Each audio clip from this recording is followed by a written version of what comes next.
ಆಕಾಶವಾಣಿ ಮಂಗಳೂರು. ವನಿತಾ ವಾಣಿ, ಮಹಿಳೆಯರಿಗಾಗಿ ಕಾರ್ಯಕ್ರಮ.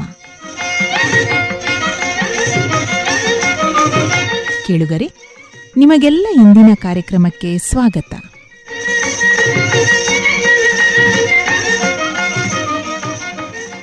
ಇಂದಿನ ಕಾರ್ಯಕ್ರಮದಲ್ಲಿ ಕೇಳಿ ವನಿತಾ ಸಮಾಜ ಹೊಸಬೆಟ್ಟು ಸುರತ್ಕಲ್, ಇಲ್ಲಿನ ವನಿತೆಯರಿಂದ ವೈವಿಧ್ಯಮಯ ಕಾರ್ಯಕ್ರಮ. ಮೊದಲಾಗಿ ರೇಡಿಯೋ ಕೇಳುಗರಿಗೆಲ್ಲ ವಂದನೆಗಳು. ಇದೀಗ ವನಿತಾ ಸಮಾಜ ಹೊಸಬೆಟ್ಟು ಇವರಿಂದ ವನಿತಾ ವಾಣಿಗಾಗಿ ವೈವಿಧ್ಯಮಯ ಕಾರ್ಯಕ್ರಮ. ಭಾರತವು ಸನಾತನ ಸಂಸ್ಕೃತಿಯ ಪರಂಪರೆಯುಳ್ಳ ದೇಶ. ಈ ದೇಶಕ್ಕೆ ಅದರದ್ದೇ ಆದ ಸಂಪ್ರದಾಯ, ಸಂಸ್ಕೃತಿ, ಧರ್ಮ, ಆಚರಣೆ, ಅನುಸರಣೆ ಎಲ್ಲ ಇದೆ. ಅದರಂತೆ ಯಾವುದೇ ಶುಭ ಕಾರ್ಯ ಆರಂಭಕ್ಕೂ ಮೊದಲು ವಿಘ್ನ ವಿನಾಶಕನಾದಂತಹ ವಿಘ್ನೇಶನನ್ನು ಸ್ಮರಿಸುವುದು ಸಂಪ್ರದಾಯ. ಇದೀಗ ಪ್ರಾರ್ಥನೆ ನಮ್ಮ ವನಿತೆಯಿಂದ. ವಿಘ್ನೇಶ್ವರ ನಿನಗೆ ಪ್ರಥಮ ಪ್ರಣಾಮ, ಸ್ಮರಿಸುವೆ ನಿನ್ನಯ ದಿವ್ಯನಾಮ. ವಿಘ್ನೇಶ್ವರ ನಿನಗೆ ಪ್ರಥಮ ಪ್ರಣಾಮ, ಸ್ಮರಿಸುವೆ ನಿನ್ನಯ ದಿವ್ಯನಾಮ. ವಿಘ್ನ ವಿನಾಶಕ ಬುದ್ಧಿ ಪ್ರದಾಯಕ, ವಿಘ್ನ ವಿನಾಶಕ ಬುದ್ಧಿ ಪ್ರದಾಯಕ, ವಿದ್ಯೆಯ ನೀಡೋ ಶ್ರೀವರದಾಯಕ. ಚರಣ ಕಮಲ ನಿನ್ನ ಪೂಜಿಪೆ ಅನುದಿನ, ಚರಣ ಕಮಲ ನಿನ್ನ ಪೂಜಿಪೆ ಅನುದಿನ. ಪಾವನಗೊಳಿಸು ಈ ಶಾಂತಿಧಾಮ, ಪಾವನಗೊಳಿಸು ಈ ಶಾಂತಿಧಾಮ. ವಿಘ್ನೇಶ್ವರ ನಿನಗೆ ಪ್ರಥಮ ಪ್ರಣಾಮ, ಸ್ಮರಿಸುವೆ ನಿನ್ನಯ ದಿವ್ಯನಾಮ. ಗಂಗಾಧರ ಸುತ ಚಂದ್ರ ಸುಧಾರಕ, ಗಂಗಾಧರ ಸುತ ಚಂದ್ರ ಸುಧಾರಕ. ಮಂಗಳಗೊಳಿಸು ಶ್ರೀ ಶುಭಕಾರಕ. ಭವಸಾಗರವನು ದಾಟಲು ಅನುದಿನ, ಭವಸಾಗರವನು ದಾಟಲು ಅನುದಿನ. ಸಾಧನವೇ ತವ ತಾರಕ ನಾಮ, ಸಾಧನವೇ ತವ ತಾರಕ ನಾಮ. ವಿಘ್ನೇಶ್ವರ ನಿನಗೆ ಪ್ರಥಮ ಪ್ರಣಾಮ, ಸ್ಮರಿಸುವೆ ನಿನ್ನಯ ದಿವ್ಯನಾಮ. ವಿಘ್ನೇಶ್ವರ ನಿನಗೆ ಪ್ರಥಮ ಪ್ರಣಾಮ, ಪ್ರಥಮ ಪ್ರಣಾಮ, ಪ್ರಥಮ ಪ್ರಣಾಮ. ಪ್ರಾರ್ಥಿಸುವ ಮೂಲಕ ಕಾರ್ಯಕ್ರಮದ ಯಶಸ್ಸಿಗೆ ಚಾಲನೆ ನೀಡಿದ ಸಹೋದರಿಗೆ ಧನ್ಯವಾದಗಳು. ವನಿತೆಯರು ಅಂದ ಮೇಲೆ ಹರಟೆ ಹೊಡೆಯುವುದು ಸಾಮಾನ್ಯ. ಇದೀಗ ಹೊಸಬೆಟ್ಟು ವನಿತಾ ಸಮಾಜದ ವನಿತೆಯರು ಯಾವುದರ ಬಗ್ಗೆ ಹರಟೆ ಹೊಡೆಯುತ್ತಾರೆ ಕೇಳೋಣ ಅಲ್ವೇ? ನಮಸ್ತೆ ಸಾವಿತ್ರಿ. ನಮಸ್ತೆ. ಈಗ ಬಂದೆಯಾ? ಹೌದು. ಏನು ಇಷ್ಟು ಹೊತ್ತು? 10 ಗಂಟೆಗೆ ಮೀಟಿಂಗ್ ಅಂತ ಹೇಳಿ 10ವರೆಗೆ ಬಂದೆ. ಅಯ್ಯೋ ಬಿಡೂಮ, ನನ್ನ ಮನೆ ಕತೆ ಹೇಳಿ ಪ್ರಯೋಜನ ಇಲ್ಲ. ಬೆಳಗ್ಗೆ ಕರೆಂಟ್ ಬೇರೆ ಹೋಗಿತ್ತು. ಇಡ್ಲಿ ಮಾಡಿ ಸಾಂಬಾರು ಚಟ್ನಿ ಮಾಡು ಅಂತ ಇದ್ದೆ. ತೆಂಗಿನಕಾಯಿ ತುರಿದು ಮಸಾಲೆ ಹುರಿದು ಮಿಕ್ಸಿಗೆ ಹಾಕಿ ರುಬ್ಬಲು ನೋಡಿದರೆ ಕರೆಂಟ್ ಇಲ್ಲ. ಮತ್ತೆ ಉಪ್ಪಿನಕಾಯಿ ತೆಂಗಿನೆಣ್ಣೆ ಹಾಕಿ ತಿಂದು ಬಂದೆ. ಬೇಕಾದರೆ ಮೊಸರಾಕಿ ತಿನ್ನಿ ಅಂತ ಮಕ್ಕಳಿಗೆ ಹೇಳಿ ಸಾಂಬಾರು ಚಟ್ನಿ ಇನ್ನು ಹೋಗಿ ಮಾಡಬೇಕು. ತೊಳೆದ ಪಾತ್ರ ಸಿಂಕಿಗೆ ಹಾಕಿ ಓಡಿ ಬಂದೆ. ನಾವು ಬಂದು ತುಂಬಾ ಹೊತ್ತಾಯ್ತು. ಇನ್ನು ಮನೆಗೆ ಹೋಗಿ ಮಧ್ಯಾಹ್ನದ ಅಡಿಗೆ ಆಗ್ಬೇಕು, ಬಟ್ಟೆ ಒಗಿಬೇಕು, ಗುಡಿಸಿ ಒರೆಸಿ ಪಾತ್ರೆ ತೊಳೆದು ಎಲ್ಲ ಇನ್ನು ಆಗ್ಬೇಕು. ಹೌದು, ನಾನು ಎಲ್ಲಾ ಕೆಲಸ ಹಾಗೆ ಬಿಟ್ಟು ಬಂದಿದ್ದೇನೆ. ಮನೆಯಲ್ಲಿ ನೆಂಟರು ಇದ್ದಾರೆ, ಅವರಿಗೆ ಪತ್ರೊಡೆ ಅಂದ್ರೆ ತುಂಬಾ ಇಷ್ಟ. ಅದಕ್ಕೆ ಅಕ್ಕಿ ನೀರಿಗೆ ಹಾಕಿ ನೆನ್ಸಿಟ್ಟು ಬಂದಿದ್ದೇನೆ. ಇನ್ನು ಹೋಗಿ ಮಾಡಿಕೊಡ್ಬೇಕು. ಅವರು ಬೆಂಗಳೂರಿನವರು, ಅವರಿಗೆ ಪತ್ರೊಡೆ ಅಪರೂಪ. ನೀನು ಪತ್ರೊಡೆ ಅಂದಾಗ ನೆನಪಾಯ್ತು. ನಾನು ಮಗಳ ಅಳಿಯ ಬಂದಿದ್ದಾರೆ ಅಂತ ಮೊನ್ನೆ ಪತ್ರೊಡೆ ಮಾಡಿದ್ದೆ. ತಿಂದರೆ ಅಬ್ಬಾ ಗಂಟಲು ತುರಿಸಲು ಆರಂಭ. ಮಗಳು ತಮಾಷೆ ಮಾಡಿದ್ಲು. ಅಮ್ಮನಿಗೆ ನಾವು ಬಂದರೆ ಕೆಲಸ ಜಾಸ್ತಿ, ಅದಕ್ಕೆ ಪತ್ರೊಡೆ ಮಾಡಿದ್ದು, ತುರಿಸುವ ಪತ್ರೊಡೆ ಬೇಡ ಬೇಗ ಇಲ್ಲಿಂದ ಹೊರಡುವ ಅಂತ ಅಳಿಯ ಹೇಳ್ತಾನೆ ಅಂತ ತಿಳ್ಕೊಂಡ್ಲು. ಆದರೆ ಅವನೋ ಸಖತ್ ಕಿಲಾಡಿ, ಮೊಸರು ಹಾಕಿಕೊಂಡು ತಿಂದ, ಏನೂ ಹೇಳಲಿಲ್ಲ. ನಾನು ಪತ್ರೊಡೆ ಮಾಡಿದರೆ ಒಂದು ಚೂರು ತುರಿಸುವುದಿಲ್ಲ. ಯಾಕೆ ಗೊತ್ತಾ? ಕೆಸುವಿನ ಎಲೆಯ ನಾರು ತೆಗೆದು ಒಂದು ಬಕೆಟಲ್ಲಿ ಹುಳಿ ನೀರು ಮಾಡಿ ಅದರಲ್ಲಿ 1 ಗಂಟೆ ನೆನೆಸಿಟ್ಟು ಆಮೇಲೆ ಎಲೆ ತೆಗೆದು ಪತ್ರೊಡೆ ಹಿಟ್ಟು ಸವರಿ ಬೇಯಿಸಿದರೆ ಒಂದು ಚೂರೂ ತುರಿಸುವುದಿಲ್ಲ. ಅದೇ ಪತ್ರೊಡೆಯನ್ನು ತುಂಡು ಮಾಡಿ ಕಾವಲಿಯಲ್ಲಿಟ್ಟರೆ ಇನ್ನೂ ರುಚಿ. ಒಗ್ಗರಣೆ ಹಾಕಿದ್ರಂತೂ ಮತ್ತೂ ರುಚಿ. ಪತ್ರೊಡೆ ಅಂದಾಗ ನನಗೆ ಬಾಯಲ್ಲಿ ನೀರು ಬಂತು. ನನಗೆ ತುಂಬ ಇಷ್ಟ. ನಾನು ಆಗಾಗ ಪುಂಡಿ ಮಾಡಿ ಪುಡಿ ಪತ್ರೊಡೆ ಮಾಡಿ ಒಗ್ಗರಣೆ ಹಾಕಿ ತೆಂಗಿನ ತುರಿ ಬೆಲ್ಲ ಹಾಕಿದರೆ ಮನೆಯವರೆಲ್ಲ ಕೇಳಿ ಕೇಳಿ ಹಾಕಿಸ್ಕೊಂಡು ತಿಂತಾರೆ. ಮತ್ತೆ ಬೇಸಿಗೆ ಕಾಲದಲ್ಲಿ ಎಲೆ ಸ್ವಲ್ಪ ತುರಿಸ್ತದೆ. ಅದಕ್ಕೆ ರೋಹಿಣಿಯವರು ಹೇಳಿದ ಹಾಗೆ ಹುಳಿ ಉಪ್ಪು ನೀರಿಗೆ ಹಾಕಿ ಎಲೆ ನೆನೆಸಿ ಸ್ವಲ್ಪ ಹೊತ್ತು ಇಡುತ್ತೇನೆ. ನೀವು ಏನೇ ಹೇಳಿ, ಪತ್ರೊಡೆ ಅಂದರೆ ಭಯ ಹಿಡಿದು ಹೋಗಿದೆ. ಅಂತೂ ಹಾಳು ಮಾಡಲಿಲ್ಲ. ಪತ್ರೊಡೆ ಕಾಯಿ ಹುಳಿ ಮಾಡಿ ತಿಂದು ಮುಗಿಸಿದೆವು. ಮೊನ್ನೆ ನಮ್ಮಲ್ಲಿ ಒಂದು ಕಾರ್ಯಕ್ರಮ ಇತ್ತು. ಅದಕ್ಕೆ ಜಿಲೇಬಿ ಮಾಡಿದ್ರು. ಕಾರ್ಯಕ್ರಮ ಮುಗಿದ ಮೇಲೆ ಉಳಿದ ಜಿಲೇಬಿ ಏನು ಮಾಡುವುದು? ನಾಳೆಗೆ ಕರುಮ್ ಕುರುಮ್ ಇರುವುದಿಲ್ಲ. ಹಾಗಂತ ಎಲ್ಲ ತಿಂದು ಮುಗಿಸಲು ಆಗುವುದಿಲ್ಲ. ಏನು ಮಾಡುವುದು ಅಂತ ಯೋಚಿಸಿದಾಗ ವಿದ್ಯಕ್ಕ ಹೇಳಿದ್ರು, ಅದನ್ನು ಒಂದು ಗಟ್ಟಿ ಮುಚ್ಚಳ ಇರುವ ಡಬ್ಬದಲ್ಲಿ ಹಾಕಿ ಫ್ರಿಜ್ಜಿನಲ್ಲಿಡು. ಎಷ್ಟು ದಿವಸ ಆದರೂ ಕರುಮ್ ಕುರುಮ್ ಹಾಗೇ ಇರ್ತದೆ ಅಂತ. ಹಾಗೇ ಮಾಡಿದೆ. ನೋಡಿ, ಇವತ್ತಿಗೆ 1 ವಾರ ಆಯ್ತು, ಏನೂ ಆಗಿಲ್ಲ, ಹಾಗೇ ಇದೆ. ಗರಂ ಗರಂ ಬೇಕಾದ್ರೆ ತಿಂದು ನೋಡಿ, ತಗೊಳ್ಳಿ. ಹೌದು ಮಲ್ಲಿಕಾ, ತುಂಬಾ ಚೆನ್ನಾಗಿತ್ತು. ಜಿಲೇಬಿ ಚೂರ್ ನಾರುಗಟ್ಟಿರಬಹುದು ಅನ್ಕೊಂಡೆ. ಇಲ್ಲ, ತುಂಬಾ ಚೆನ್ನಾಗಿತ್ತು. ಮರುದಿನಕ್ಕೆ ಹಾಳಾಗುತ್ತೆ ಅಂತ ಆವತ್ತೇ ತಿಂದು ಮುಗಿಸ್ತಾ ಇದ್ದೆವು. ಈಗ ಗೊತ್ತಾಯ್ತು ಉಳಿದ್ರೆ ಏನು ಮಾಡಬಹುದು ಎಂದು. ಮೊನ್ನೆ ಪಕ್ಕದ ಮನೆಯಲ್ಲಿ ಕಾರ್ಯ ಇತ್ತು, ವೈದಿಕದ ಊಟ ಎಲ್ಲ ಆದ್ಮೇಲೆ ಒಂದಷ್ಟು ವಡೆ ಉಳಿದಿತ್ತು. ನನಗೆ ಬೇಡ ಅಂತ ಹೇಳಿದ್ರೂ ಕೊಟ್ರು. ನಾನು ಮನೆಗೆ ಹೋಗಿ ಒಂದು ಪಾತ್ರೆಯಲ್ಲಿ ಬಿಸಿ ನೀರು ಕುದಿಯಲು ಇಟ್ಟು ಅದಕ್ಕೆ ವಡೆ ಹಾಕಿ ಮುಚ್ಚಿಟ್ಟೆ. ಒಲೆಯಿಂದ ಕೆಳಗಿಳಿಸಿ ಆಮೇಲೆ ಹಸಿಮೆಣಸು ಶುಂಠಿ ಎಲ್ಲ ಸಣ್ಣ ತುಂಡು ಮಾಡಿ ಒಲೆಯಲ್ಲಿ ಬಾಣಲೆ ಇಟ್ಟು ತೆಂಗಿನೆಣ್ಣೆ ಹಾಕಿ ಸಾಸಿವೆ ಬೇವು ಒಗ್ಗರಣೆ ಮಾಡಿ ಮೆಣಸು ಶುಂಠಿ ಹಾಕಿ ಉಪ್ಪು ಹಾಕಿ ಸ್ವಲ್ಪ ಮೊಸರಿನಲ್ಲಿ ಅದೆಲ್ಲ ಹಾಕಿ ವಡೆಯನ್ನು ಹಿಂಡಿ ನೀರು ತೆಗೆದು ಮೊಸರಿಗೆ ಹಾಕಿದೆ. ಸ್ವಲ್ಪ ಹೊತ್ತು ಬಿಟ್ಟು ಮನೆಯಲ್ಲಿದ್ದವರಿಗೆ ಮೊಸರಡೆ ತಿನ್ನಲು ಕೊಟ್ಟೆ. ಎಲ್ಲರೂ ಬಾಯಿ ಚಪ್ಪರಿಸಿಕೊಂಡು ತಿಂದರು. ಹೀಗೆ ವಡೆ ಬೇಕಾದ್ರೆ ವಡೆ, ಮೊಸರಡೆ ಬೇಕಾದ್ರೆ ಮೊಸರಡೆ, ಅಂತೂ ವಡೆ ಖಾಲಿ ಮಾಡಿದೆ. ನನಗೆ ಮೋದಕ ಅಂದ್ರೆ ತುಂಬಾ ಇಷ್ಟ. ಆದ್ರೆ ನಾನು ಮಾಡಿದರೆ ಅಷ್ಟು ಸರಿ ಬರುವುದಿಲ್ಲ. ಅದಕ್ಕೆ ರಮ್ಯಾ ಹೇಳಿದ ಹಾಗೆ 1 ಲೋಟ ಅಕ್ಕಿ ಹಿಟ್ಟಿಗೆ 1/4 ಲೋಟ ನೀರಲ್ಲಿ ಕಲಸಿ ಇಡ್ಲಿ ಪಾತ್ರೆಯಲ್ಲಿ ಹದ ಬೇಯಿಸಿ ತಣ್ಣಗಾದ ಮೇಲೆ ಮೋದಕ ಮಾಡಿದೆ. ತುಂಬಾ ಚೆನ್ನಾಗಿ ಬಂತು. ಅರಸಿನ ಎಲೆಯಲ್ಲಿ ಮಾಡಿದರೆ ಇನ್ನೂ ಪರಿಮಳ ರುಚಿ. ಸಣ್ಣ ಸಣ್ಣ ಉಂಡ್ಲುಕ ಮಾಡಿ ಬಾಣಲೆಗೆ ಹಾಕಿ ಬೆಲ್ಲ ತೆಂಗಿನಕಾಯಿ ಬೆರೆಸಿ ಬೇಯಿಸಿದರೆ ತುಂಬಾ ಚೆನ್ನಾಗಿರುತ್ತದೆ. ತುಪ್ಪ ಹಾಕಬೇಕು. ತುಪ್ಪ ಹೇಳುವಾಗ ನೆನಪಾಯಿತು, ನಾನು ಬೆಣ್ಣೆ ಕಾಯಿಸಿದ ಮೇಲೆ ಶೇಖರಿಸಿ ಇಡುವಾಗ ಒಂದು ಸಣ್ಣ ಚೂರು ಬೆಲ್ಲ ಹಾಕ್ತೇನೆ. ಎಷ್ಟು ಸಮಯ ಆದರೂ ತುಪ್ಪದ ಪರಿಮಳ ಹಾಗೇ ಇರ್ತದೆ. ಅದೇ ರೀತಿ ತೆಂಗಿನೆಣ್ಣೆ ಸಂಗ್ರಹಿಸಿ ಇಟ್ಟಾಗ ಕಲ್ಲು ಸಕ್ಕರೆ ಅಥವಾ 1 ಚಮಚ ಉಪ್ಪು ಹಾಕಿದರೆ ಅದು ಹಾಳಾಗುವುದಿಲ್ಲ, ಪರಿಮಳ ಹಾಗೇ ಇರ್ತದೆ. ತೆಂಗಿನೆಣ್ಣೆ ಅಂದಾಗ ನೆನಪಾದದ್ದು, ಪೂರಿ ನಾವು ತೆಂಗಿನೆಣ್ಣೆಯಲ್ಲೇ ಕಾಯಿಸುವುದು.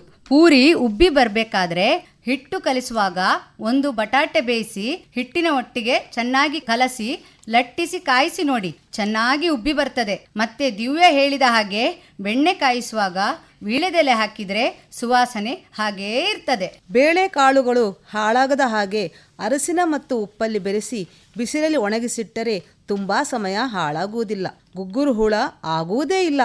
ಬೇಳೆ ಹೇಳಿದಾಗ ನನಗೆ ನೆನಪಾದದ್ದು, ಅದಕ್ಕೆ ಅಕ್ಕಿ ತೊಳೆದ ನೀರನ್ನು ಹಾಕಿ ಬೇಯಿಸಿದರೆ ಬೇಗ ಬೇಯ್ತದೆ. ಹಾಗೆ ಏಲಕ್ಕಿ ಡಬ್ಬದಲ್ಲಿ ಸ್ವಲ್ಪ ಮೆಣಸಿನ ಕಾಳು ಹಾಕಿಟ್ಟರೆ ಏಲಕ್ಕಿ ಹಾಳಾಗುವುದಿಲ್ಲ.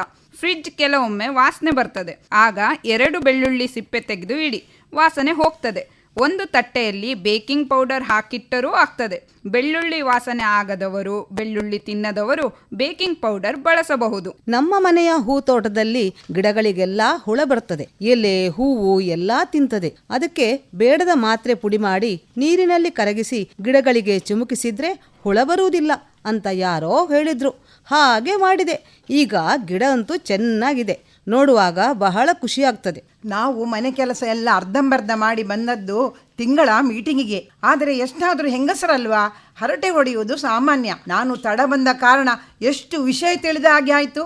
ಇನ್ನು ಮಾತಾಡ್ತಾ ಕೂತರೆ ಮನೆಗೆ ಹೋಗಲು ತಡ ಆಗ್ತದೆ. ಇವತ್ತಿಗೆ ಇಷ್ಟು ಸಾಕು, ಬನ್ನಿ ಎಲ್ಲರೂ ಮೀಟಿಂಗ್ ಮಾಡೋಣ. ನಿಮ್ಮ ಮಾತು ನಿಜ ಸಾವಿತ್ರಿ, ಎಲ್ಲರೂ ಮೆಚ್ಚುವಂಥದ್ದು. ಎಲ್ಲರೂ ಮೆಚ್ಚುವಂಥದ್ದು ಹೇಳಿದಾಗ ಶೋಭೆ ಯಾಕೆ ನಗ್ತಾ ಇದ್ದಾರೆ? ಇತರರಿಂದ ಮೆಚ್ಚುಗೆ ಗಳಿಸಬೇಕೆನ್ನುವುದು ಎಲ್ಲರ ಸಹಜ ಆಸೆ.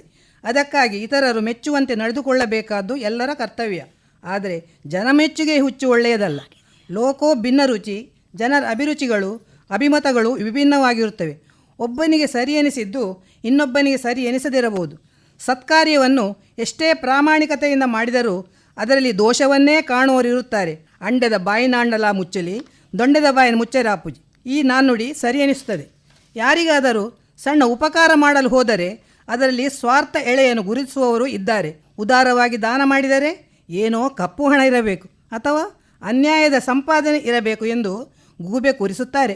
ಮಿತವ್ಯಯ ಮಾಡಿದರೆ ಜಿಪುಣ, ಔದಾರ್ಯ ತೋರಿದರೆ ದುಂದುವೆಚ್ಚ, ನಂಬಿಕೆಯಿಂದ ನಡೆದರೆ ಮೂಢಶ್ರದ್ಧೆ, ಉಪಕಾರ ಗುಣವನ್ನು ಕೀರ್ತಿ ಅಥವಾ ಹೆಸರು ಗಳಿಸುವ ಆಸೆ ಎಂದು ಟೀಕಿಸುತ್ತಾರೆ. ಹೀಗೆ ಟೀಕಿಸುವವರನ್ನು ಎಲುಬಿಲ್ಲದ ನಾಲಗೆ ಹೇಗೆ ಬೇಕಾದರೂ ಮಾತಾಡ್ತದೆ ಎಂದು ಸುಮ್ಮನಿರಬೇಕು. ಕೇಳುವುದಿಲ್ಲ ಅಂತ ಕುಳಿತುಕೊಳ್ಳಲು ಆಗುವುದಿಲ್ಲ, ಆದರೆ ಹೇಳುವುದಿಲ್ಲ ಅಂತ ಕುಳಿತುಕೊಳ್ಳಬಹುದು. ಅಹಂಕಾರಕ್ಕೆ ಉದಾಸೀನವೇ ಮದ್ದು. ಟೀಕೆಗೆ ಹೆದರಿ ಸತ್ಕಾರ್ಯ ನಿಲ್ಲಿಸಬಾರದು. ಒಬ್ಬ ಸಂತ ಹೇಳಿದ, ನೀನು ಎಂದೂ ಜನ ಅಥವಾ ಜಗ ಮೆಚ್ಚಿಸಲು ಪ್ರಯತ್ನಿಸಬೇಡ, ನಿನ್ನ ಮನ ಮೆಚ್ಚುವಂತೆ ಮುನ್ನಡೆ ಎಂದಂತೆ ನಾವು ನಮಗೆ ಸರಿ ಎನಿಸಿದ್ದನ್ನು ನಮ್ಮ ಮನಕ್ಕೆ ಸರಿಯಾಗಿ ಆತ್ಮಸಾಕ್ಷಿಯಾಗಿ ಮಾಡುವ ಮೂಲಕ ನಮ್ಮ ಕರ್ತವ್ಯ ಮಾಡಿದಲ್ಲಿ ತೃಪ್ತಿಯಿಂದ ಇರಬಹುದು. ಜನಮೆಚ್ಚುಗೆ ಹಂಬಲ ಬಿಟ್ಟು ಮನ ಮೆಚ್ಚುವ ಹಂಬಲ ಹೆಚ್ಚಿಸಿಕೊಳ್ಳೋಣ. ಮೆಚ್ಚುಗೆ ಹುಚ್ಚು ಬಿಡೋಣ, ನೆಮ್ಮದಿಯಿಂದ ಬಾಳಿ ಬದುಕೋಣ. ಯಾರಿಂದಲೂ ಪ್ರಶಸ್ತಿ ಪುರಸ್ಕಾರ ಬಯಸದಿರೋಣ. ಹೆಂಗಸರು ಹರಟೆ ಹೊಡೆಯಲು ಹೊರಟ್ರೆ ಹೀಗೆ ಚಿನ್ನ, ಬೆಳ್ಳಿ, ಸೀರೆ, ತಿಂಡಿ, ಮೆಚ್ಚುಗೆ ಈ ರೀತಿಯಲ್ಲಿ ಮುಂದುವರಿತಾರೆ. ಈಗ ಅದೆಲ್ಲ ಬೇಡ, ಒಂದು ಜಾನಪದ ಗೀತೆ ಕೇಳೋಣ. ಬಂತು ಬಂತು ಸುಗ್ಗಿ, ಬಂತು ಬಂತು ಸುಗ್ಗಿ, ಬಂತು ಬಂತು ಸುಗ್ಗಿ, ಬಂತು ಬಂತು ಸುಗ್ಗಿ, ರೈತರ ಮನಗಳು ಕುಣಿ ಕುಣಿದಾಡಿತು ಹಿಗ್ಗಿ ಹಿಗ್ಗಿ ಹಿಗ್ಗಿ, ರೈತರ ಮನಗಳು ಕುಣಿ ಕುಣಿದಾಡಿತು ಹಿಗ್ಗಿ ಹಿಗ್ಗಿ ಹಿಗ್ಗಿ, ಬೆವರಿನ ಹನಿಗಳು ಬೆಳೆಯಾಗಿ ಬಂತಲ್ಲ ಬಂತಲ್ಲ, ದುಡಿಮೆಯ ದೇವರು ಕಡಿಮೆಯ ಮಾಡಿಲ್ಲ ಮಾಡಿಲ್ಲ, ಬಂತು ಬಂತು ಸುಗ್ಗಿ, ಬಂತು ಬಂತು ಸುಗ್ಗಿ, ರೈತರ ಮನಗಳು ಕುಣಿ ಕುಣಿದಾಡಿತು ಹಿಗ್ಗಿ ಹಿಗ್ಗಿ ಹಿಗ್ಗಿ, ರೈತರ ಮನಗಳು ಕುಣಿ ಕುಣಿದಾಡಿತು ಹಿಗ್ಗಿ ಹಿಗ್ಗಿ ಹಿಗ್ಗಿ, ಮಳೆರಾಯ ಹೊಯ್ಯಲು ಮುತ್ತಿನ ಹನಿಗಳು, ಭೂತಾಯಿ ನೀಡಲು ತುತ್ತಿನ ತೆನೆಗಳು, ಮಳೆರಾಯ ಹೊಯ್ಯಲು ಮುತ್ತಿನ ಹನಿಗಳು, ಭೂತಾಯಿ ನೀಡಲು ತುತ್ತಿನ ತೆನೆಗಳು, ಮೂಲೆಗೆ ಬಿದ್ದ ನೇಗಿಲು ಮುಂದಕ್ಕೆ ಮುಂದಕ್ಕೆ ಸಾಗಲು, ಮೂಲೆಗೆ ಬಿದ್ದ ನೇಗಿಲು ಮುಂದಕ್ಕೆ ಮುಂದಕ್ಕೆ ಸಾಗಲು, ಹಸುವಿನ ಬವಣೆಯ ನೀಗಲು ತೆರೆಯಿತು ಭಾಗ್ಯದ ಬಾಗಿಲು, ಹಸುವಿನ ಬವಣೆಯ ನೀಗಲು ತೆರೆಯಿತು ಭಾಗ್ಯದ ಬಾಗಿಲು, ಬಂತು ಬಂತು ಸುಗ್ಗಿ, ಬಂತು ಬಂತು ಸುಗ್ಗಿ, ರೈತರ ಮನಗಳು ಕುಣಿ ಕುಣಿದಾಡಿತು ಹಿಗ್ಗಿ ಹಿಗ್ಗಿ ಹಿಗ್ಗಿ, ರೈತರ ಮನಗಳು ಕುಣಿ ಕುಣಿದಾಡಿತು ಹಿಗ್ಗಿ ಹಿಗ್ಗಿ ಹಿಗ್ಗಿ, ಮುನಿಯದೇ ಸೂರ್ಯನು ಮಿತದಿ ಬೆಳಗಲು, ಮೊಳಕೆಯ ಮೈಯ ಹಿತದಿ ತಡವಲು, ಮುನಿಯದೆ ಸೂರ್ಯನು ಮಿತದಿ ಬೆಳಗಲು, ಮೊಳಕೆಯ ಮೈಯ ಹಿತದಿ ತಡವಲು, ಮೊಳಕವಗೊಂಡ ತೆನೆಗಳು ಹರ್ಷದಲ್ಲಿ ತೂಗಾಡಲು, ಉಳಕವಗೊಂಡ ತೆನೆಗಳು ಹರ್ಷದಲ್ಲಿ ತೂಗಾಡಲು, ಧಾನ್ಯಲಕ್ಷ್ಮಿ ಮನೆ ತುಂಬಲು ರೈತರು ಹರುಷದಿ ನಲಿಯಲು, ಧಾನ್ಯಲಕ್ಷ್ಮಿ ಮನೆ ತುಂಬಲು ರೈತರು ಹರುಷದಿ ನಲಿಯಲು, ಬಂತು ಬಂತು ಸುಗ್ಗಿ, ಬಂತು ಬಂತು ಸುಗ್ಗಿ, ಬಂತು ಬಂತು ಸುಗ್ಗಿ, ಬಂತು ಬಂತು ಸುಗ್ಗಿ, ರೈತರ ಮನಗಳು ಕುಣಿ ಕುಣಿದಾಡಿತು ಹಿಗ್ಗಿ ಹಿಗ್ಗಿ ಹಿಗ್ಗಿ, ರೈತರ ಮನಗಳು ಕುಣಿ ಕುಣಿದಾಡಿತು ಹಿಗ್ಗಿ ಹಿಗ್ಗಿ ಹಿಗ್ಗಿ, ಲಾಲ ಲಾಲ ಲಾಲ ಲಾಲ ಲಾಲ ಲಾಲ ಲಾಲ ಲಾಲ ಲಾಲ. ಜನರಿಂದ ಜನರಿಗಾಗಿ ಜನರೇ ಹಾಡಿದ ಈ ಜಾನಪದ ಗೀತೆ ಕೇಳಲು ತುಂಬಾ ಚಂದ. ಅದಿರಲಿ, ಈ ಜಾನಪದ ಗೀತೆ ಹಾಡಿದವರು ಈ ಸಮವಸ್ತ್ರವನ್ನ ಹಾಕಿಕೊಂಡಿದ್ದಾರಲ್ಲ, ಇದರ ವಿಶೇಷತೆ ಏನು ತಿಳಿಯೋಣ ಅಲ್ವಾ? ಹಿಂದೆ ಪೊಲೀಸರು ಬಸ್ ಡ್ರೈವರ್, ಕಂಡಕ್ಟರ್, ಭೂಸೇನೆ, ವಾಯುಸೇನೆ, ನೌಕಾಸೇನೆ ಸಮವಸ್ತ್ರ ಧರಿಸ್ತಿದ್ರು. ಕಾಕಿ ನೋಡಿದ್ರೆ ಪೊಲೀಸರು, ಪೋಸ್ಟ್ಮ್ಯಾನ್, ಡ್ರೈವರ್, ಕಂಡಕ್ಟರ್ ಅಂತ ಗುರುತಿಸ್ತಿದ್ದೆವು. ಹಾಗೆ ಭೂಸೇನೆ ಎಲೆ ಬಣ್ಣದ ಚಿತ್ರವುಳ್ಳದ್ದು, ವಾಯುಸೇನೆ ಬಿಳಿ ಬಣ್ಣ, ನೌಕಾಸೇನೆ ನೀಲಿ ಬಣ್ಣ ಅಂತ ಗುರುತಿಸಲಾಗುತ್ತಿತ್ತು. ಹಾಗೆ ಶಾಲಾ ಹುಡುಗರಿಗೆ ಕಾಕಿ ಚಡ್ಡಿ, ಬಿಳಿ ಅಂಗಿ, ಹುಡುಗಿಯರಿಗೆ ನೀಲಿ ಲಂಗ, ಬಿಳಿ ರವಕೆ, ಡಾಕ್ಟರ್ ನರ್ಸ್ಗಳಿಗೂ ಅವರದ್ದೇ ಆದ ಸಮವಸ್ತ್ರ ಇದೆ. ಇದು ಒಂದು ರೀತಿಯಲ್ಲಿ ಸ್ವಚ್ಛತೆಯ, ಸಭ್ಯತೆಯ, ಸಮಾನತೆಯ ಸಂಕೇತ. ಹೌದು, ಬಡವ, ಬಲ್ಲಿದ, ಬುದ್ಧಿವಂತ, ಹೆಡ್ಡ, ಸ್ವರೂಪಿ, ಕುರೂಪಿ, ತೋರ, ಸಪುರ ಈ ಯಾವ ಭೇದ ಭಾವ ಇಲ್ಲದಂತೆ, ತಿಳಿಯದಂತೆ ಸಮವಸ್ತ್ರ ಇರ್ತದೆ. ಇದೀಗ ಕಾಲ ಬದಲಾಗಿದೆ. ಭಜನಾ ಮಂಡಳಿಗಳು, ಸ್ವಸಹಾಯ ಸಂಘಗಳು ಬೇರೆ ಬೇರೆ ರೀತಿಯ ಸಮವಸ್ತ್ರ ಧರಿಸುವ ಮೂಲಕ ಗುರುತಿಸಲ್ಪಡುತ್ತಾರೆ. ಅಂಗನವಾಡಿ ಅಧ್ಯಾಪಕಿಯರಿಗೂ ಸಮವಸ್ತ್ರ ಇದೆ. ಅಷ್ಟೇ ಏಕೆ, ಈಗ ಅಲ್ಲಲ್ಲಿ ನಾಯಿಕೊಡೆಗಳಂತೆ ತಲೆ ಎತ್ತುತ್ತಿರುವ ಆಂಗ್ಲ ಮಾಧ್ಯಮ ಶಾಲೆಗಳಿಗೆ ಬೇರೆ ಬೇರೆ ಬಣ್ಣದ ಸಮವಸ್ತ್ರ ಇದೆ. ಸರಕಾರಿ ಕನ್ನಡ ಮಾಧ್ಯಮ ಶಾಲೆಗಳ ಮಕ್ಕಳಿಗೂ ಅವರದ್ದೇ ಆದ ಸಮವಸ್ತ್ರ ಇದೆ. ಒಂದು ರೀತಿಯಲ್ಲಿ ಶಿಸ್ತಿನ ಸಂಕೇತವೂ ಹೌದು. ಟ್ರ್ಯಾಕ್ ಸೂಟ್ ಆಟ ಪಂದ್ಯಾಟಕ್ಕೆ ಬಳಸುವಂತದ್ದು. ಕ್ರಿಕೆಟ್ ಮುಂತಾದ ಪಂದ್ಯಗಳಲ್ಲಿ ಇದನ್ನು ಬಳಸ್ತಾರೆ. ಬೇರೆ ಬೇರೆ ರೀತಿಯ ಬಣ್ಣ ಇರ್ತದೆ. ಒಂದು ತೋಟ ಅಂದಮೇಲೆ ಬೇರೆ ಬೇರೆ ಬಣ್ಣದ, ಬೇರೆ ಬೇರೆ ಜಾತಿಯ ಹೂಗಳಿದ್ದರೆ ಚಂದ. ಹಾಗೆಂದು ಮಾಲೆಯಾಗಿ ಪೋಣಿಸುವಾಗ ಒಂದೇ ಬಣ್ಣದ, ಒಂದೇ ಜಾತಿಯ ಹೂವಿದ್ದರೆ ಚೆಂದ. ಸನಾತನ ಸಂಸ್ಕೃತಿಗೆ ಪೂರಕವಾಗಿ ಗಂಡಸರು ಕಾವಿ ಬಣ್ಣದ ಪಟ್ಟೆ ಉಟ್ಟು, ಶಾಲು ಹೊದ್ದು ವಿಷ್ಣು ಸಹಸ್ರನಾಮ, ಗಾಯತ್ರಿ ಮಂತ್ರ ಹೇಳುವುದನ್ನು ಕಂಡಾಗ ಆನಂದ ಆಗ್ತದೆ. ಸಮವಸ್ತ್ರಕ್ಕೆ ಅದರದ್ದೇ ಆದ ನೆಲೆ ಬೆಲೆ ಇದೆ.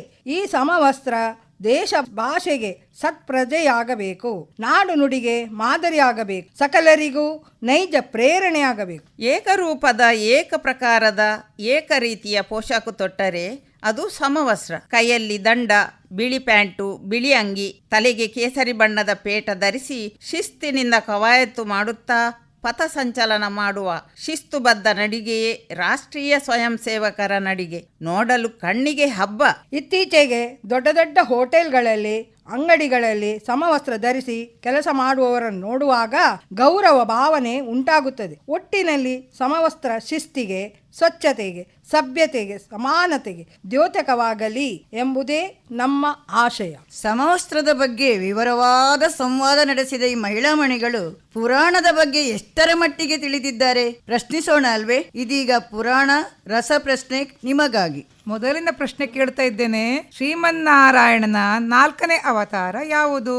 ನರಸಿಂಹ. ಸರಿಯಾದ ಉತ್ತರ. ಶ್ರೀಕೃಷ್ಣನ ಗುರುಗಳು ಯಾರು? ಸಂದೀಪನಿ. ಸಾಂದೀಪನ. ಭಗವದ್ಗೀತೆಯಲ್ಲಿ ಎಷ್ಟು ಅಧ್ಯಾಯಗಳಿವೆ? 18. ಸರಿಯಾದ ಉತ್ತರ. ಅರ್ಜುನನ ರಥದ ಲಾಂಛನ ಯಾವುದು? ಆಂಜನೇಯ. ಸರಿಯಾದ ಉತ್ತರ. ಪಾಂಡವರ ನಂತರ ಅವರ ರಾಜ್ಯ ಆಳಿದವರು ಯಾರು? ನಂಗೊತ್ತಿಲ್ಲ. ಯಾರಿಗೊತ್ತಿದೆ? ಪರೀಕ್ಷಿತ್ ಮಹಾರಾಜ. ಸರಿಯಾದ ಉತ್ತರ. ಅಜ್ಞಾತವಾಸದಲ್ಲಿ ಧರ್ಮರಾಯ ವಹಿಸಿದ ಪಾತ್ರ ಯಾವುದು? ನಂಗೊತ್ತು. ಕಂಕಭಟ್ಟ. ಸರಿಯಾದ ಉತ್ತರ. ಶ್ರೀರಾಮನ ನಕ್ಷತ್ರ ಯಾವುದು? ಪುನರ್ವಸು. ಸರಿಯಾದ ಉತ್ತರ. ಶೂರ್ಪನಖಿಯ ಗಂಡನ ಹೆಸರೇನು? ಯಾರಿಗೊತ್ತಿದೆ? ಕಾಲಕೇಯ. ಸರಿಯಾದ ಉತ್ತರ. ತರಣಿಸೇನ ಎಂದರೇನು? ಮುನ್ನಡೆಸುವವನು. ಆಂಜನೇಯ ಸೀತೆಯನ್ನು ಭೇಟಿಯಾದ ಸ್ಥಳ ಯಾವುದು? ಅಶೋಕವನ. ಸರಿಯಾದ ಉತ್ತರ. ಅತಿಕಾಯನ ತಾಯಿಯ ಹೆಸರೇನು? ಇದರ ಉತ್ತರ ನನಗೆ ಹೊಟ್ಟೆಯಲ್ಲಿ ಉಂಟು, ಬಾಯಿಗೆ ಬರುದಿಲ್ಲ. ಯಾರಾದ್ರೂ ಗೊತ್ತಿದ್ದವರು ಹೇಳಿಯಪ್ಪ. ನೆನಪು ಬರುದಿಲ್ಲ. ನಾನೇ ಹೇಳ್ತೇನೆ. ಧಾನ್ಯ ಮಾಲಿನಿ. ಗೊತ್ತಾಯ್ತಲ್ಲ. ರಾಮ ರಾವಣರ ಯುದ್ಧದ ಸಮಯದಲ್ಲಿ ರಾಮನ ಸಾರಥಿ ಯಾರು? ಮಾತಲಿ. ಸರಿಯಾದ ಉತ್ತರ. ಕನಕದಾಸರ ಅಂಕಿತ ನಾಮ ಯಾವುದು? ಕಾಗಿನೆಲೆಯ ಆದಿಕೇಶವ.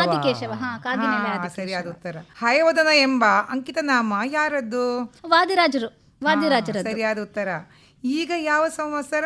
ಪರಾಭವ ಸಂವತ್ಸರ. ಸರಿಯಾದ ಉತ್ತರ ಹೇಳಿದ್ರಿ. ಪೌರಾಣಿಕ ವಿಚಾರದ ಬಗ್ಗೆ ಪ್ರಶ್ನಿಸಿ ಉತ್ತರಿಸಿದ ಗೆಳತಿಯರು ದೇಶಪ್ರೇಮವುಳ್ಳವರು ಎಂಬುದನ್ನು ವ್ಯಕ್ತಪಡಿಸಲು ಈಗ ಒಂದು ದೇಶಭಕ್ತಿ ಗೀತೆ ಹಾಡುತ್ತೇವೆ ಎನ್ನುತ್ತಿದ್ದಾರೆ ಈ ಮಹಿಳೆಯರು. ಕೇಳಿ. ಭಾರತ ಮಾತಾ ನಿನ್ನಯ ಚರಣಕ್ಕೆ ವಂದಿಸುವೆವು ನಾವು. ಭಾರತ ಮಾತಾ ನಿನ್ನಯ ಚರಣಕ್ಕೆ ವಂದಿಸುವೆವು ನಾವು. ಅನವರತ ಚರಿತ ಗುಣಭರಿತ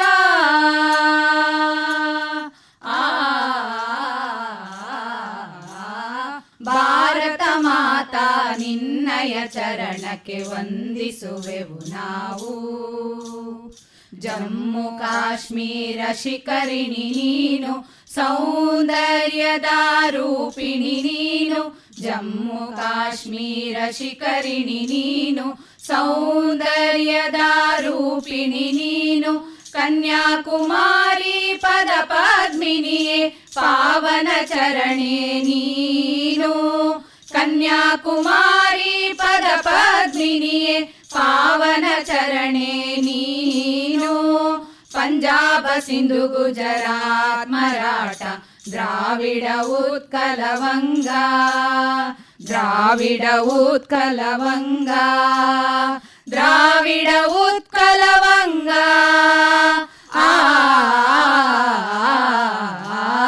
ಭಾರತ ಮಾತಾ ನಿನ್ನಯ ಚರಣಕ್ಕೆ ವಂದಿಸುವೆವು ನಾವು. ಗಾಂಧಿ ನೆಹರು ಜನಿಸಿದ ನಾಡು, ರಾಮಕೃಷ್ಣರು ನೆಲೆಸಿಹ ಬೀಡು. ಗಾಂಧಿ ನೆಹರು ಜನಿಸಿದ ನಾಡು, ರಾಮಕೃಷ್ಣರು ನೆಲೆಸಿಹ ಬೀಡು. ಸಿದ್ಧ ಬುದ್ಧರು ನೆಲೆಸಿಹ ನಾಡು, ಕವಿ ಪುಂಗವರ ಬೀಡು. ಸಿದ್ಧ ಬುದ್ಧರು ನೆಲೆಸಿಹ ನಾಡು, ಕವಿ ಪುಂಗವರ ಬೀಡು. ವಿಂಧ್ಯ ಹಿಮಾಚಲ ಯಮುನಾ ಗಂಗಾ, ಉಚ್ಚಲ ಜಲಧಿ ತರಂಗ, ಉಚ್ಚಲ ಜಲಧಿ ತರಂಗ, ಉಚ್ಚಲ ಜಲಧಿ ತರಂಗ.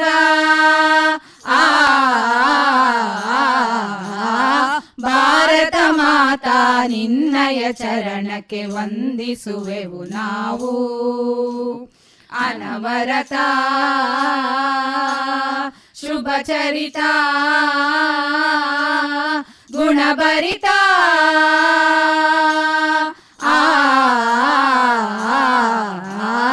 ಭಾರತ ಮಾತಾ ನಿನ್ನಯ ಚರಣಕ್ಕೆ ವಂದಿಸುವೆವು ನಾವು, ವಂದಿಸುವೆವು ನಾವು, ವಂದಿಸುವೆವು ನಾವು. ನಮ್ಮ ದೇಶ ವಿವಿಧತೆಯಲ್ಲಿ ಏಕತೆಯನ್ನು ಹೊಂದಿದಂತಹ ದೇಶ ಎಂಬುದು ಈ ಹಾಡಿನ ಮೂಲಕ ನಾವು ಅರ್ಥೈಸಿಕೊಂಡಿದ್ದೇವೆ. ಅದೇ ರೀತಿಯಲ್ಲಿ ಈ ದೇಶದಲ್ಲಿ ವಿವಿಧ ಬಣ್ಣದ ವಿವಿಧ ರೀತಿಯ ಹೂಗಳಿವೆ.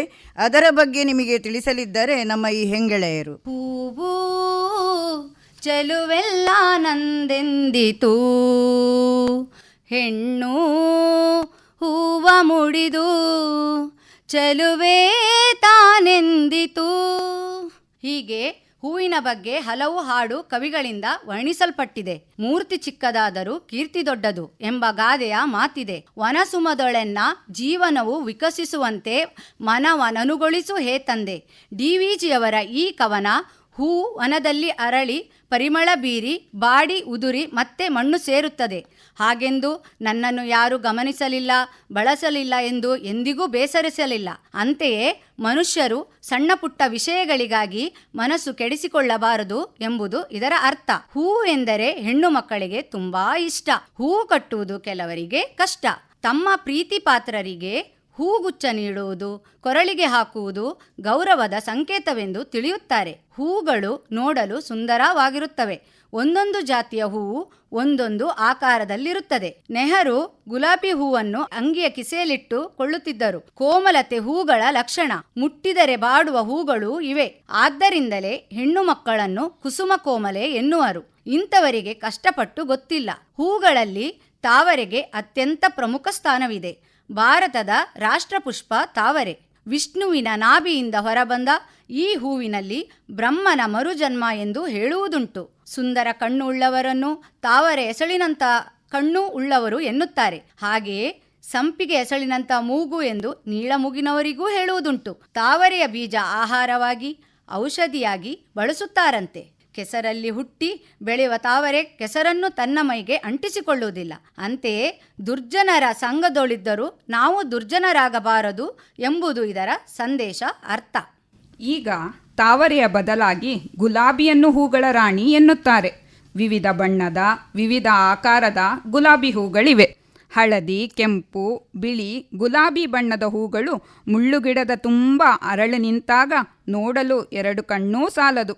ಗುಲಾಬಿಯಿಂದ ಗುಲ್ಕನ್ ತಯಾರಿಸುತ್ತಾರೆ. ಬಾಯಿ ಹುಣ್ಣಿಗೆ ಉತ್ತಮ ಔಷಧಿ. ಪಾನ್ ಬೀಡಕ್ಕೆ ಗುಲ್ಕನ್ ಬಳಸುತ್ತಾರೆ. ಅಲ್ಲದೆ ಸುಗಂಧ ದ್ರವ್ಯಗಳನ್ನು ಮಾಡಲು ಗುಲಾಬಿ ಹೂವು ಬಳಸುತ್ತಾರೆ. ಗುಲಾಬಿಯನ್ನು ದಂಡೆಯಾಗಿ ಕಟ್ಟಿ ಮದುವೆ ಮಂಟಪ ಶೃಂಗಾರಕ್ಕೆ ಕೊರಳಿಗೆ ಹಾಕಲು ಬಳಸುತ್ತಾರೆ. ಮಲ್ಲಿಗೆ ಎಲ್ಲರಿಗೂ ಅತ್ಯಂತ ಪ್ರಿಯವಾದ ಹೂವು. ಮಲ್ಲಿಗೆ ಬಳ್ಳಿಯ ಹಂದರ ಅಥವಾ ಚಪ್ಪರ ಮನೆ ಮುಂದೆ ಇದ್ದು ಮೊಗ್ಗು ಅರಳಿ ಹೂವಾದಾಗ ಮನೆಯೆಲ್ಲ ಘಮಘಮ ಪರಿಮಳ. ದುಂಡು ಮಲ್ಲಿಗೆ, ಮೈಸೂರು ಮಲ್ಲಿಗೆ, ಭಟ್ಕಳ ಮಲ್ಲಿಗೆ, ಮಂಗಳೂರು ಮಲ್ಲಿಗೆ, ಸೂಜಿ ಮಲ್ಲಿಗೆ, ಜಾಜಿ ಮಲ್ಲಿಗೆ, ಹೀಗೆ ಹಲವು ರೀತಿಯ ಮಲ್ಲಿಗೆ ಇದೆ. ಹೆಣ್ಣು ಮಕ್ಕಳಿಗೆ ಮೊಗ್ಗಿನ ಜಡೆ ಹಾಕಲು ಮಲ್ಲಿಗೆ ಬೇಕೇ ಬೇಕು. ಮದುಮಗಳ ಸಿಂಗಾರಕ್ಕೆ ಬಸಿರು ಸೀಮಂತದ ಸಮಯ ಮಲ್ಲಿಗೆಗೆ ಎಷ್ಟೇ ಬೆಲೆ ಇದ್ರೂ ಕೊಂಡುಕೊಳ್ತಾರೆ. ಕಾಕಡ ಮಲ್ಲಿಗೆ, ನಿತ್ಯ ಮಲ್ಲಿಗೆ, ಇದು ವರ್ಷದ ಎಲ್ಲಾ ತಿಂಗಳಲ್ಲೂ ಆಗುವಂತಹ ಹೂವು. ಇನ್ನು ಪಾರಿಜಾತ ದ್ವಾಪರ ಯುಗದಲ್ಲಿ ಶ್ರೀಕೃಷ್ಣ ಸತ್ಯಭಾಮೆಗಾಗಿ ದೇವಲೋಕದ ನಂದನವನದಿಂದ ತಂದು ಭೂಲೋಕದಲ್ಲಿ ಬೆಳೆಸಿದ ಹೂವು. ಕೆಂಪು ಬಣ್ಣದ ತೊಟ್ಟು, ಬಿಳಿ ಬಣ್ಣದ ಎಸಳು. ಬಹು ಕೋಮಲವಾದ ಈ ಹೂವು ಹೆಚ್ಚು ಬಾಳಿಕೆ ಇಲ್ಲದ್ದು. ಅದರ ಸುವಾಸನೆಗೆ ಮಾರು ಹೋಗದವರಿಲ್ಲ. ಸಂಪಿಗೆ ಸುಗಂಧಕ್ಕೆ ಹೆಸರಾದ ಹೂವು. ಇದರ ಕಟುವಾದ ಸುವಾಸನೆ ಕೆಲವರಿಗೆ ತಲೆನೋವಿಗೆ ಕಾರಣವಾಗುತ್ತದೆ. ದುಂಬಿಗಳು ಮೂರ್ಛೆ ಹೋಗುತ್ತವೆ ಎನ್ನುತ್ತಾರೆ ಕವಿಗಳು. ಬಿಳಿ, ಹಳದಿ, ಕೆಂಪು ಬಣ್ಣದ ಸಂಪಿಗೆ ದೇವರಿಗೂ ಇಷ್ಟ. ಸಂಪಿಗೆಯಂತೆ ಸುರಗಿ ಸಾಮಾನ್ಯವಾಗಿ ನಾಗಬನದ ಸುತ್ತ ಬೆಳೆವ ಮರ. ಬೆಳಗಿನ ಜಾವ ಕೊಯ್ದು ಕಟ್ಟಲು ಸುಲಭ. ಮತ್ತೆ ಎಸಳು ಉದುರುತ್ತದೆ. ಯುಗಾದಿ ದಿನ ದೇವರಿಗೆ ಮಾಲೆ ಮಾಡಿ ಹಾಕಿ ಅಲಂಕರಿಸುತ್ತಾರೆ. ರೆಂಜೆ ಹೂವು ಬಹಳ ಪರಿಮಳ. ಮದುಮಕ್ಕಳಿಗೆ ಬೇರೆ ಹೂವಿನ ಹಾರದೊಂದಿಗೆ ರೆಂಜೆ ಹೂವಿನ ಹಾರ ಹಾಕುವುದು ವಾಡಿಕೆ. ಬನದ ಬಳಿ ಹೆಚ್ಚಾಗಿ ಬೆಳೆವ ಸುರಗಿ, ರೆಂಜೆ ಇವುಗಳ ಮರದಡಿ ಹಾವು ಇರುತ್ತದೆ ಎಂಬ ನಂಬಿಕೆ ಇದೆ. ಹಾಗೆಯೇ ನದಿ, ತೋಡುಗಳ ಬದಿಯಲ್ಲಿ ಬೆಳೆವ ಕೇದಗಿ ಹೂವು ಬಹಳ ಪರಿಮಳ. ಇಲ್ಲಿಯೂ ಹಾವುಗಳಿರುತ್ತದೆ ಎನ್ನುತ್ತಾರೆ. ಕೇದಿಗೆಯ ಗಿಡ ತುಂಬಾ ಮುಳ್ಳಿರುತ್ತದೆ. ಹೀಗೆ ಹೇಳಲು ಹೋದರೆ ಅನೇಕ ಜಾತಿಯ ಹೂಗಳು ಹಲವು ರೀತಿಯಲ್ಲಿ ಉಪಯೋಗಕಾರಿಯಾಗಿವೆ. ಸುಗಂಧರಾಜ, ಕಣಗೆಲೆ, ಕನಕಾಂಬರ, ಸುಗಂಧಿ ಮುಂತಾದ ಹೂಗಳು ತುಂಬ ಸುವಾಸನೆ ಇದ್ದು ಸುಂದರವಾಗಿದೆ. ಎಷ್ಟೋ ಹೂಗಳ ಹೆಸರು ನಮಗೆ ತಿಳಿದಿಲ್ಲ. ಏನೇ ಆಗಲಿ ನಮಗೆ ತಿಳಿದಿರುವ ಹೂಗಳ ಹೆಸರು, ಉಪಯೋಗ, ಬಣ್ಣ, ಸುವಾಸನೆಯ ಬಗ್ಗೆ ಬರೆದಿಟ್ಟಲ್ಲಿ ಅವು ಅಳಿದರೂ ಉಳಿವಂತೆ ಆಗುತ್ತದೆ. ಶಿವನಿಗೆ ಪ್ರಿಯವಾದ ಎಕ್ಕದ ಹೂವು, ಹಾಗೆ ಅದರ ಎಲೆಯನ್ನು ಬಿಸಿ ಮಾಡಿ ಗಂಟು ನೋವಿಗೆ ಬಳಸಿದಲ್ಲಿ ಗುಣವಾಗುತ್ತದೆ. ಅಲಂಕಾರಕ್ಕಾಗಿ ಚೆಂಡು ಹೂವು, ರಥ ಪುಷ್ಪ, ಶಂಖಪುಷ್ಪ ಬಳಸುತ್ತಾರೆ. ಹೀಗೆ ಹೂಗಳ ಬಗ್ಗೆ ಇನ್ನಷ್ಟು ತಿಳಿಯಲು ಬೇಕಾಗಿದೆ. ಆದರೆ ಸಮಯ ಸಿಕ್ಕಾಗ ತಿಳಿಯೋಣ. ಹೂವಿನ ಬಗ್ಗೆ ಬಹಳಷ್ಟು ತಿಳಿದುಕೊಂಡಿದ್ದಾರೆ ಈ ಹೆಣ್ಣು ಮಕ್ಕಳು. ಬಹಳ ಬುದ್ಧಿವಂತರು, ಜ್ಞಾನಿಗಳು. ಆದರೆ ಈಗ ಹೇಳುತ್ತಿರುವ ವಾಕ್ಯದಲ್ಲಿ ಯಾವ ಊರು ಅಡಗಿದೆ ಹೇಳುವುದಕ್ಕಾಗುತ್ತದೆಯೇ? ನೋಡೋಣ. ದುರ್ಗಮ್ಮ, ಒಂದೊಳ್ಳೆ ಚಿತ್ರ ಬರೆಯಮ್ಮ. ಇದು ಚಿತ್ರದುರ್ಗ ಅಲ್ವಾ? ಸರಿಯಾದ ಉತ್ತರ. ಕರ್ಣನು ಅನೇಕ ಗೋದಾನ ಮಾಡಿದ. ಯಾವ ದಾನ? ಗೋಕರ್ಣ. ಹಾ, ರಾಜರು ಚಾಮರ ತರಲು ನಗರಕ್ಕೆ ಹೋದ್ರು. ಚಾಮರಾಜನಗರನಾ? ಸರಿಯಾದ ಉತ್ತರ. ಕುಮಾರ ಮಠ ಮಧ್ಯಾಹ್ನ ಆಗಮಿಸಿದ. ಕುಮಟ. ಹಾ, ರಮಣಿ ಚಿಂತಾಕ್ರಾಂತಳಾಗಿ ಏಕೆ ಕುಳಿತಿರುವೆ? ಚಿಂತಾಮಣಿನ? ಹಾ, ಸರಿ. ಹೊತ್ತು ಮುಳುಗುವ ಸಮಯ, ಬಾಗಿಲು ಹಾಕಿ. ಇದು ಮುಳುಬಾಗ್ಲು. ಹಾವು ಏನಿ ಏರಿ ಮೇಲೆ ಹೋಯಿತು. ನಂಗೊತ್ತು, ಹಾವೇರಿನಾ? ಹಾ, ನಮ್ಮೂರ ಕೆರೆಯಲ್ಲಿ ಅರಸಿ ಸ್ನಾನ ಮಾಡಿದಳು. ಯಾವ ಅರಸಿ? ಅರಸೀಕೆರೆ ಅಲ್ವಾ? ಕರೆಕ್ಟ್. ವಯ್ಯಾರಿಯ ಹುಬ್ಬು ತಿದ್ದಿ ತೀಡಿದ ಬಳ್ಳಿ ಅಂತಿತ್ತಪ್ಪ. ಹುಬ್ಬಳ್ಳಿಯಾ? ಹಾ, ನಂಜನ ತೋಟದಲ್ಲಿ ಜೇನು ಗೂಡು ಕಟ್ಟಿದೆ. ನಂಜನಗೂಡು? ಹಾ, ದಂಪತಿಗಳು ತಿರುಗಾಟಕ್ಕೆ ಹೊರಟ್ರು. ಯಾವ ಆಟವ? ಇದ್ಯಾ ಊರು? ತಿರುಪತಿಯ ಅಂತ ಅಲ್ಲ? ಆಲಯದಲ್ಲಿ ಮಂತ್ರಘೋಷ ಕೇಳುತ್ತಿದೆ. ಮಂತ್ರಾಲಯ. ಹಾ, ಚೆನ್ನನಿಗೆ ಕೆಲಸವಾದದ್ದು ಪಟ್ಟಣದಲ್ಲಿ. ಚನ್ನಪಟ್ಟಣ. ಹಾ, ಈ ವಾರವೆಲ್ಲ ನಂಗೆ ಕೈ ನೋವು. ಕೈವಾರ. ಹಾ, ಬರಗಾಲದಲ್ಲಿ ಇದ್ದ ಧಾನ್ಯವನ್ನು ಕಳ್ಳರು ಕೊಳ್ಳೆ ಹೊಡೆದ್ರು. ಕೊಳ್ಳೆಗಾಲ. ಹಾ, ಇದುವರೆಗೆ ವನಿತಾ ವಾಣಿಗಾಗಿ ವೈವಿಧ್ಯಮಯ ಕಾರ್ಯಕ್ರಮ ನಡೆಸಿಕೊಡುವಲ್ಲಿ ಪಾಲ್ಗೊಂಡಂತಹ ವನಿತಾ ಸಮಾಜ ಹೊಸಬೆಟ್ಟು ಇಲ್ಲಿನ ವನಿತೆಯರು ಶ್ರೀಮತಿಯರಾದ ಸಾವಿತ್ರಿ ಎಚ್ ಭಟ್, ಶ್ರುತಿ ಹತ್ವಾರ್, ಉಮಾಜಿ ಭಟ್, ವೀಣಾ ಜಿತೇಂದ್ರ, ರೋಹಿಣಿ ಕೆ ರಾವ್, ಶೋಭಾ ಆರ್ ರಾವ್, ಮಲ್ಲಿಕಾ ಉಪಾಧ್ಯ, ಸರಿತಾ ರಾಘವೇಂದ್ರ, ಸೌಮ್ಯ ಶ್ರೀಹರಿ, ರಮ್ಯಾ ಅರವಿಂದ, ಶುಭಾ ಆಚಾರ್, ಶ್ಯಾಮಲಾ ವೇಣುಗೋಪಾಲ್, ಶಾರದಾ ಶ್ಯಾಮ್ ಸುಂದರ್, ಸಂಧ್ಯಾ ನಾಗರಾಜ್, ಸುಜಾತಾ ಶೆಟ್ಟಿ, ಪಾವನಾಕ್ಷಿ ಹಾಗೂ ಕಾರ್ಯಕ್ರಮ ನಿರೂಪಣೆಯಾಗಿ ಕೆ ಕಲಾವತಿ, ಎಲ್ಲರಿಗೂ ಧನ್ಯವಾದಗಳು. ಅಂತೆಯೇ ನಮ್ಮ ಕಾರ್ಯಕ್ರಮ ನಡೆಸಲು ಸಹಕರಿಸಿದ ಮಂಗಳೂರು ಆಕಾಶವಾಣಿಯ ಎಲ್ಲ ತಾಂತ್ರಿಕ ವರ್ಗ ಹಾಗೂ ಸಿಬ್ಬಂದಿಗಳಿಗೆ ಕೃತಜ್ಞತೆಗಳೊಂದಿಗೆ ನಮಸ್ಕಾರಗಳು. ಇದುವರೆಗೆ ವನಿತಾ ಸಮಾಜ ಹೊಸಬೆಟ್ಟು ಸುರತ್ಕಲ್ ಇಲ್ಲಿನ ವನಿತೆಯರು ನಡೆಸಿಕೊಟ್ಟ ವೈವಿಧ್ಯಮಯ ಕಾರ್ಯಕ್ರಮ ಕೇಳಿದಿರಿ. ಇದು ಇಂದಿನ ವನಿತಾವಾಣಿ. ಮತ್ತೆ ನಿಮ್ಮ ಭೇಟಿ ಮುಂದಿನ ಕಾರ್ಯಕ್ರಮದಲ್ಲಿ. ನಮಸ್ಕಾರ.